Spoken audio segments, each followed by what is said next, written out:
Nagaganap ngayon ang isang food festival sa Quezon City kung saan nagsama-sama ang food at non-food merchants para ibida ang kanilang pagkain. May handog rin na iba't ibang programa ang nasabing aktibidad. Kumuha tayo ng update mula kay Gab Villegas live. Gab? Kenneth, isinasagawa ngayong araw dito sa Maginhawa Street sa Quezon City ang Maginhawa Arts and Food Festival. Umaga pa lang sinimula na dito sa Maginhawa Street ang aktibidad sa pamamagitan ng Zumba at Dragon Dance. Aabot sa 104 na mga food and non-food merchants ang nakapwesto sa kahabaan ng Maginhawa mula Magiting Street hanggang Malingap Street. Nasa 500 tauhan mula sa Quezon City Police District, Quezon City Task Force Disiplina, Bureau of Fire Protection at mga medical personnel ang nakakalat para tiyakin ang seguridad at kaligtasan ng mga dadalo.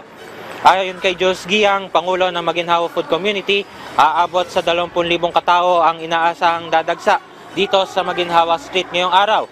Kenneth, sa mga sandaling ito ay nagpapatuloy pa rin ang mga aktibidad dito sa Maginhawa Street kung saan sa mga oras na ito ay isinasagawa ang Taste Setters of Maginhawa kung saan magtatagisan ng mga kainan para sa tatanghaling comfort food ng Maginhawa Street.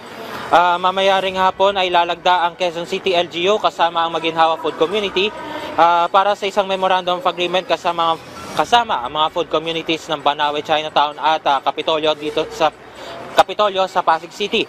Mamaya ring gabi ay inaasahang tutugtog ang mga banda tulad ng Imago, The Reedies, Sud at iba pa.